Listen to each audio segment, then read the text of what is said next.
Good morning, good afternoon, good evening. What's going on? This is the takeaway. It's the takeaway podcast. You know who I am, Pastor Jarvis. So excited to be back with you today. Man, I got a good one today. And I want to ask you to do me a favor as we get ready to really jump in with both feet. Like, comment, share, subscribe, follow me. I'm gonna follow you back. I challenge you guys last time, but I'm gonna extend my challenge.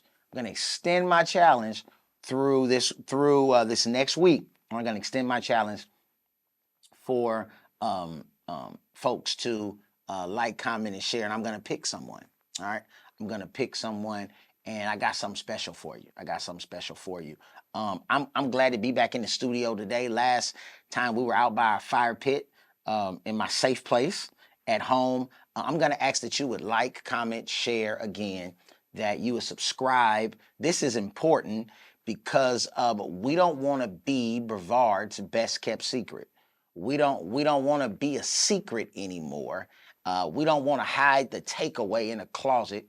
If you think this is pertinent information, if you feel like this is something that you're vibing to, something that's helping you and your family, something that's making you think outside the box, or at least around the border, I'm going to ask that you would go ahead and share. Like this is already recorded, so you can go back. Like, stop right now, take a minute, like, comment, and share, whether that's on Instagram, whether that's on Facebook, whether you're on YouTube. Please, I'm asking you. It's free to you, so I'm asking you that if you would please do that for me. That would help me. That would help me a lot, and that we can grow this community. We can grow this community. The takeaway community can grow because of your input. We can grow. Question for you, front and center: what do you do? What do you do? What do you do? Like, what do you do? Like, what do you do for a living? What do you do for fun? What do you do for you? What do you do? And what do you do? Are you on the fries at McDonald's? Are you a manager at the Cape? Are you a longshoreman at the port? Or are you a preacher? Are you a business owner? Are you a musician? What do you do? There's so many sides to you, like David. But what's something that you do? Like what do you do? If you're watching this in real time, or you're watching this on live and on Facebook or something, you could put, what do you do? What do you do? My wife, is a hairstylist, but she's an author, but she runs the women's ministry of the church. But she's also my wife. She's Boo, right? And then she's also Tryson's great grandmother. She's Shantae's grandmother. She's Demetria, Kiaka, and Dude's mom. Like, what do you do? There's so many things that you do. I'm asking you this because I need you to think through what you do, and then I'm loading this question because it's not just about what you do. What do people get when they get you, right? What do people get when they get you? It's gonna make a lot of sense. What do you do? What do people get when they get you? But here's really, like what do they get when they get you? Are you better at the mom than the grandmom? Are you better at the spouse than the sibling? Like what's your thing? Like, out of the various things you have to do, or you need to do, or you feel called to do, what do people get when they get you? Like, do you offer quality? Are you a quality person, or you're a quantity person? Do you is it about as much as you got done, or is it about doing it in a way that was significant? Are you the bang for your buck person? Are you the person that you want, like, you want all of this for this amount of money, and that means a lot to you? Are you the person that say, yeah, buy what I want. I like what I like, and it likes me. So I'm saying all this. I'm going somewhere. What do you do? What do people get when they get you? And leaning in almost, I value you. I value, you need to know that you're valued for what you do.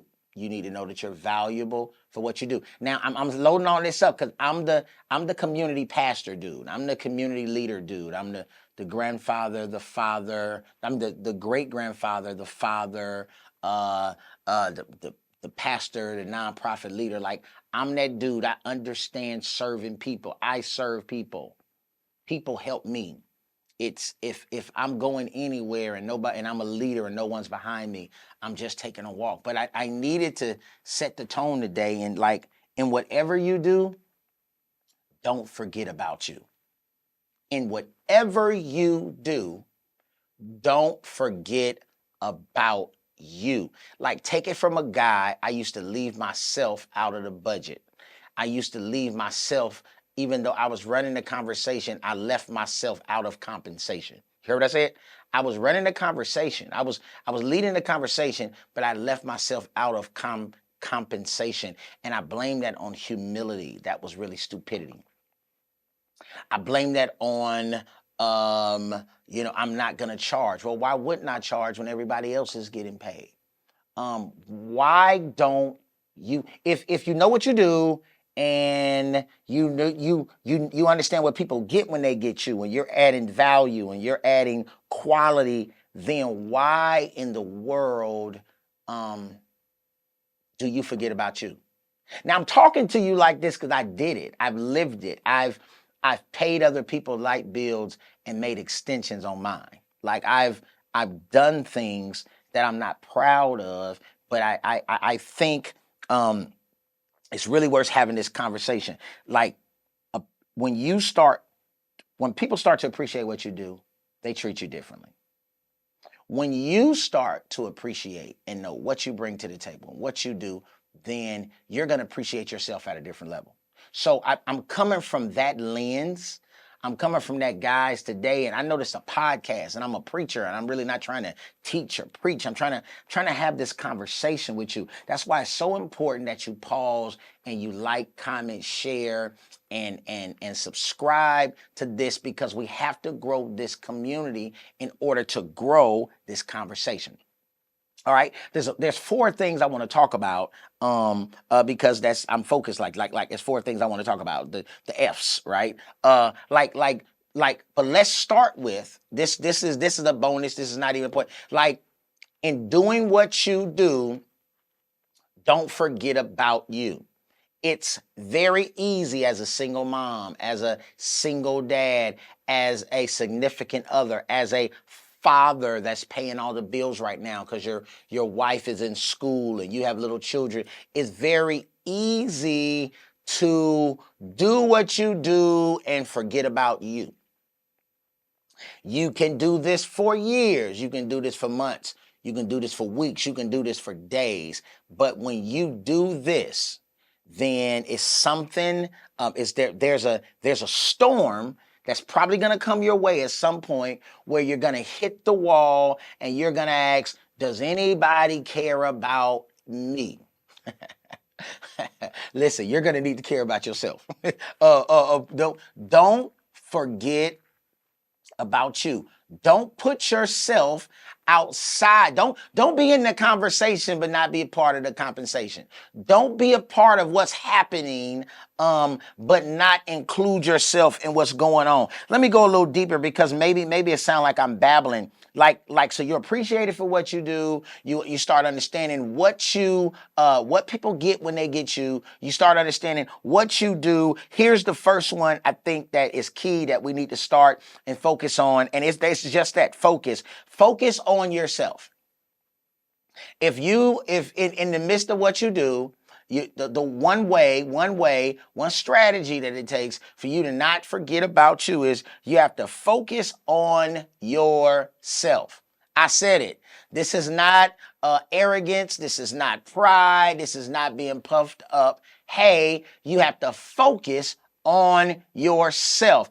And whatever, as a husband, as a father, as a wife, as a mother, as a pastor, as a person, as a business leader, as the person on the fries, you're going to have to make sure you're okay on the fries over that grease at McDonald's. Listen, you're going to need to focus on yourself, especially in relationships.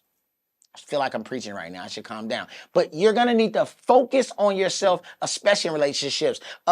Lady Keisha, Minister Keisha Smith, my best friend, my homies. Oh, I can't say we best friends. I got to say we're brothers. His wife, my dear sister, Minister Keisha Smith, said something that blew me away some years ago. And I say it everywhere I go, everywhere I can think about. She says something. She says there, as she talks to people in relationships, she said he has to have his time. She has to have her time. And then we have to have our time. It's not always in that order. Sometimes it's our time, his time, her time. But here's the deal. Everybody needs their time.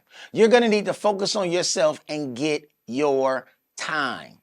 I love my wife. I love the church. I love the ministry that God has called me to. I love the nonprofit. I love the things that God has placed on our heart to do and given us favor to do throughout this county. I love this podcast, but I need time to prepare for this podcast. I need time away from this podcast. I need time to, to go and do it and plan it. Man, we ran 4 camps in 1 month. We had 5 major events in 1 month. That's not even including Sundays. But guess what? I still need my time with God, my time to myself, my time with my friends, not with Lois, not with my children, not with other responsibilities. Like sometimes we don't focus on ourselves and we get our time out of order.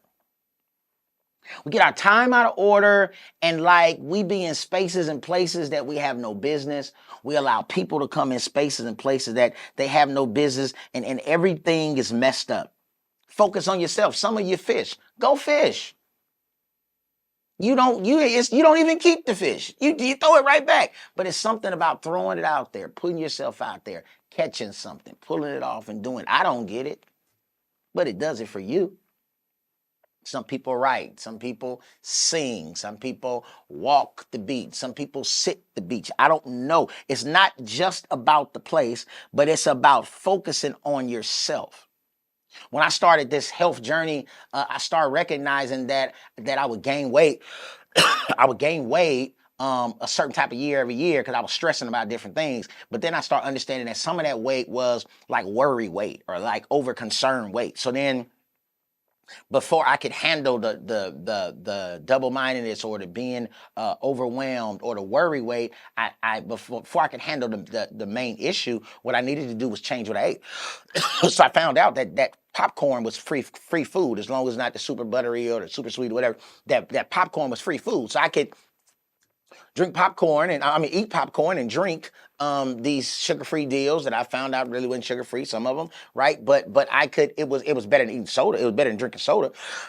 It was better than drinking a Slurpee. It was better than doing other things. So what I found out was my why I felt a certain kind of way, why I was gaining weight, because it was other stuff, and I used food as something to replace it. And because food, which is weird, because food wasn't as bad as some of the other stuff I used to put in my body, I felt like I was ahead, when the whole reality was I still had some unhealthy practices, right? So I had to focus on myself. Nobody could tell me that. I had to start looking at my triggers, my cues, my triggers, the things that made me want to eat more, made me feel like for me, things would go well, and then I would always call myself treating myself, and then I would overeat. So I would eat when things were good. I would eat when I was worried. I would eat when things were bad. That's why I was a size 34. I was just fat. Right? Because I was just eating, but eating wasn't like snorting cocaine like I used to. So dang, you know what I'm saying? I'm doing better, but no, really, I'm still killing myself and I'm eating myself to death. So anyway, do you focus on yourself? Are you taking inventory on your own self? Like people spend, what's that deal? The preacher dude, the people used to say, the Williams brothers, or one of them old school gospel singers, they used to say, if you spent 99, it's something, no, if you spent 6 months, no, 9 months, 10 months, 6 months, worrying about yourself and spent the other 6 months not worrying about nobody else, then you'll do something else. I probably said it wrong, but here's the deal. We spend so much time externally focused on everybody else. Oh, she's losing weight. Oh, their relationship is great. Oh, look at what they're doing at their church. Oh, look at what they're doing with their yard. Can you cut yours? Can you pull your weeds? Can you water your garden? Can you pray? Even a pig, a poor pig, a poor frog praises his own pond. I mean, can you celebrate anything? If you don't like nothing they got on, celebrate they socks, bro. Like you got long socks and they're white, right? Like you have white socks. They're not dingy. Like whatever it is, your shoes. I'm saying something. We can spend so much time looking at what we don't have or who's not there. I used to do that as a pastor a lot too. And I'm going to move on from this. I used to do this as a pastor a lot. I used to focus a lot on who wasn't there. Full room. And I focus a lot on who's not there. So I can't really appreciate who was there at the level I needed to. Moving on. Do you focus on yourself? If you're not going to forget you and what you do, then you're going to have to focus on yourself. And that's okay. Your spouse should be okay with that. Anybody that cares about you should be okay with you having time for yourself. All right? Don't get your time off. I don't know if that was her or the other girl with the long name. Did you focus on me? Did you focus on me? I don't remember the song, but I don't know who sung it. But I think it was her. But I don't even know the whole song. But baby, can you focus on me? I love that part of that song because it's the jam, and the reality is like somebody need to focus on me. All right. And sometimes we outsource work that we're supposed to do ourselves. So focus on yourself. The second thing is feed yourself. This is huge. This is major. I'm recording this, and the last couple of days, my wife has been feeling weak. My wife and I, for whatever reason, different set of circumstances, we have our great grandson more than we anticipated when he was initially born. God is working it all out. But basically, she's pushing 60 and I'm pushing 50, and we have a 6-month-old at home. That means a 6-month-old, we're empty nesters. So that means a 6-month-old has to be fed every 2.5 hours, every 3 hours. His bottle needs to be warmed up. He needs to be changed. He's eating table food. He's eating snacks. He's changing his clothes. He's teething, so his hands are in his mouth. He's biting things. He's crying a little more than normal. And Lois, I'm not even her number two. Like Lois and her mother and a support group of others help us to pull this off. Well, Lois is the ringleader in this right now. And Lois hasn't been eating the last couple of days. I didn't pay attention to it. I've been moving and grooving and doing my part, and she's so weak. And I say, why are you weak? What did you eat? And she says, I ate when we ate at breakfast. Lois, it's 9 o'clock at night. But that's why you're weak. You're taking your vitamins and your medication and various things, and you're doing an amazing job with him. But Lois neglected to feed herself. I lean in, and you can't really expect anybody to be transparent in any context if you're not transparent yourself. Many people are listening to this podcast. Many people are doing amazing jobs with your kids, with your spouse, with your boss, with your significant others, just like Lois is doing with baby Tryson. But you forgot to feed your doggone self. You forgot that you had an appetite too. Let's go a little deeper. Let's pull another layer off this orange, because I'm not just talking about feeding yourself physically, as far as nutrition. I'm talking about feeding yourself physically. Because Lois wasn't feeling well. Here's a perfect example. Because Lois wasn't feeling well, I probably got 3 hours of sleep last night. I'm recording this podcast because he was so fussy. He was really asleep, but he was so fussy. I was on the couch. Lois was in the room. She wasn't feeling the best. So I didn't want the baby around. I didn't want to be around her. So I'm up. I'm reading. I'm doing things. Our couch is nice, but it ain't an all night couch, right? So I'm doing all of this and I didn't get much sleep.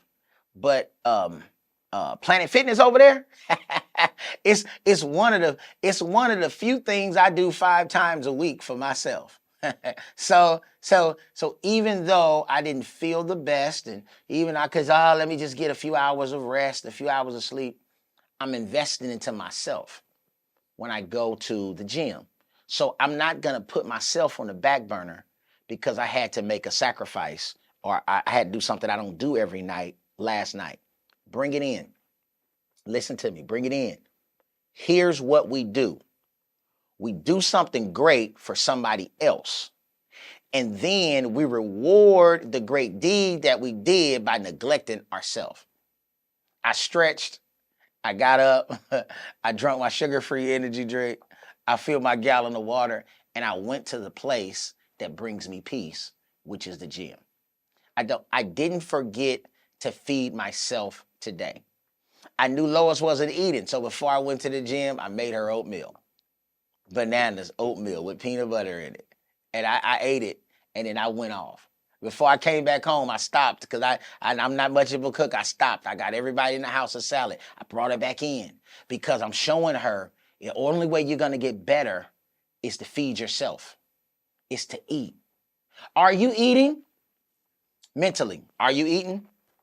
Mentally, are you eating? Are you stimulating yourself? And when I say that mentally, are you stimulating yourself? Are you reading things that you enjoy? Are you challenging yourself? I hopefully you read the Bible if you're a believer. But if you're not, if besides the Bible, what are you reading? I'm not just talking about the Facebook stuff. That's cool, I guess to a certain extent. But what are you reading? How are you stimulating yourself mentally? What did you learn new this week? Are you feeding yourself? Not only do you need to focus on yourself, but if you're not gonna forget you, you're gonna need to feed yourself. I'm reading a book by Craig Rochelle entitled "The Power to Change." Right, another one I just read by James Clear. It was about habits. Right, like I go from one book to another. I don't always finish this one as fast as I read the other one. Some I can't put down. Some I don't want to pick up. But I'm reading something else, like mentally, like emotionally, like do you see a therapist? Are you a part of a small group? Are you working on something?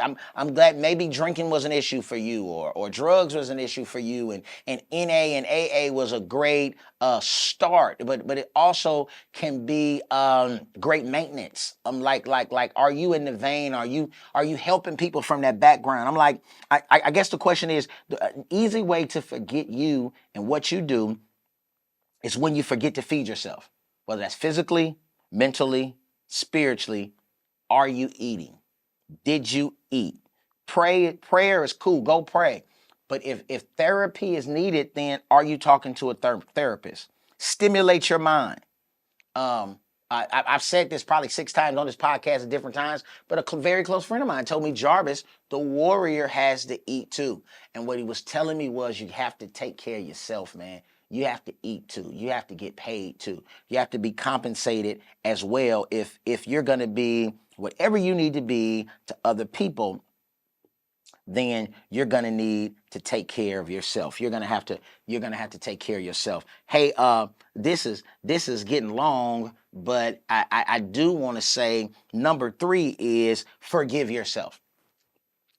This is heavy. Sometimes you'll forget you and what you do if you don't focus on yourself, if you don't feed yourself. But thirdly, you have to forgive yourself. How much grace do you, big question, how much grace do you give you? How many breaks do you give you? Not other people, but how many breaks do you give you as a husband, as a father, as a man, as an individual, as a Christian, as a believer? Are you big on forgiving others and not forgiving yourself? Like, do you forgive yourself? When the last time you did something stupid and you forgave yourself quick? I mean, because it's done now. Like, you did stupid. You knew you shouldn't do it again. But how did you forgive yourself? Not even asking God to forgive you. Listen to what I'm saying. Because you'll forget you and what you do because you won't even forgive yourself. So you know what you do? You run around drenched with a umbrella in your back pocket. I know that sounds weird. I know that's crazy. But you have what you need not to continue to get wet, but you think you deserve to get wet because you haven't forgiven yourself. I'm a pastor. I see this a lot. I'm a big brother. I'm a homie. I'm a friend. And people will when something doesn't go their way, they'll initially say, well, maybe God is punishing me, or maybe this is what I get for what I did. You got to forgive yourself. Nobody can forgive you for you. Yeah. We can forgive you, but we can't forgive you for you. Like, you can offend me, I can forgive you, but do you forgive yourself?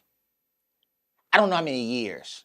I don't know how much I tried to make up, how long I stayed in Lodabar, that low place, because I didn't forgive myself. Like Mephibosheth, he had an issue, his parents had an issue, the lady picked him up, she carelessly dropped him, he hides in Mephibosheth, he's there forever. Like, how many places did you stay that you weren't even supposed to go because you didn't forgive yourself? Like, we'll come back to this, but this is worth thinking about. And you may need to pause and really write some stuff down, jot some stuff in your notes, in your phone. When's the last time that you did something you didn't agree with? You did something God wasn't pleased with. You did something, maybe it wasn't even a sin, it just wasn't healthy, and you forgave yourself. You gave your own self some grace. You forgive your kids, you forgave your baby daddy, you forgave your ex-wife, you forgave the boss that fired you and brought you back on, forgave the people that overworked you and underpaid you, and didn't even forgive yourself. Ain't that something? How many breaks do you give you? Are you harder on you than everybody else? You think that's a badge of honor? You think that's something to be proud about? Finally, and let's recap before I enter my last one, which is free yourself.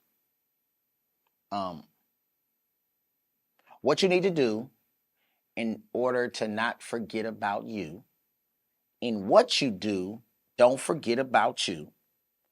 What you need to do is this. First one is focus on yourself.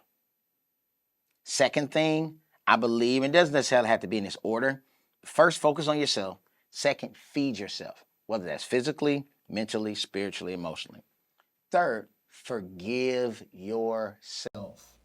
Don't do all that investment. Don't have all this information. And then don't give yourself some grace. Then finally, you will free yourself. You'll free yourself to do what you were authentically created to do. Ain't gonna give a bunch of verses, ain't gonna take long on this, but Moses is the judge. Moses has all of these people. He has all this responsibility. His father-in-law Jethro pulls up and he sees that Moses is judging people from morning to evening. Moses even says to Jethro, look, I'm here. I do this. The people come to me. Jethro says to Moses, hey, man, what you're doing is not good.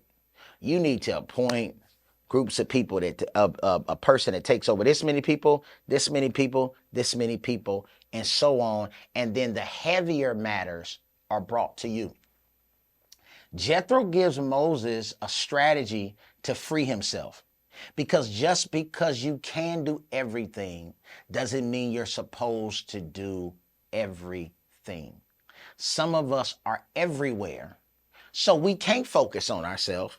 We can't forgive ourselves. We can't feed ourselves because everything is so focused on everybody on the outside. There's an authentic you that I'm speaking to this last minute and a half. I'm speaking to the authentic you that really cares about others. I'm speaking to the person, to the spirit, to the person, to the individual that's caged by the cares of this world. You're caged, you're locked up You're confined by the cares of this world because you busy being busy. I've been the busy preacher before. I've been the busy person before. I've been the busy spouse or significant other before. But busy or active does not mean that you're productive. And I want to get you to your authentic part. Moses doesn't lose his position because he because he puts others in position. Jethro was trying to help bruh to be free. And as I come with this today, I end where I started. What do? What do people get when they get you? We value what you do, but at the same time, you will forget you in what you do. If you don't feed yourself, not necessarily in that order. If you don't focus on yourself, not necessarily in that order. If you don't forgive yourself, then you'll never be free in yourself to be the person that God has uniquely created you to be. It's some stuff I don't do, I don't care to do, I don't care to learn, because that ain't what I bring to the table. But what I do bring, what I am supposed to do, I want to be the very best at it. Every time you say yes to something, you're saying no to something else. It's been a takeaway. It's been real. I love you. Right before we get off, please like, comment, share. Remember, I'm picking somebody between this podcast and the podcast just before. We're gonna do something special for you. But I need you to like, comment, share, subscribe. Follow us on the Takeaway Podcast. Follow me personally. Ask us some questions. Give us some content. Give us some things you'd like us to talk about, or maybe it's something I didn't speak on long enough. All right. Till next time. We love you. Have a good one.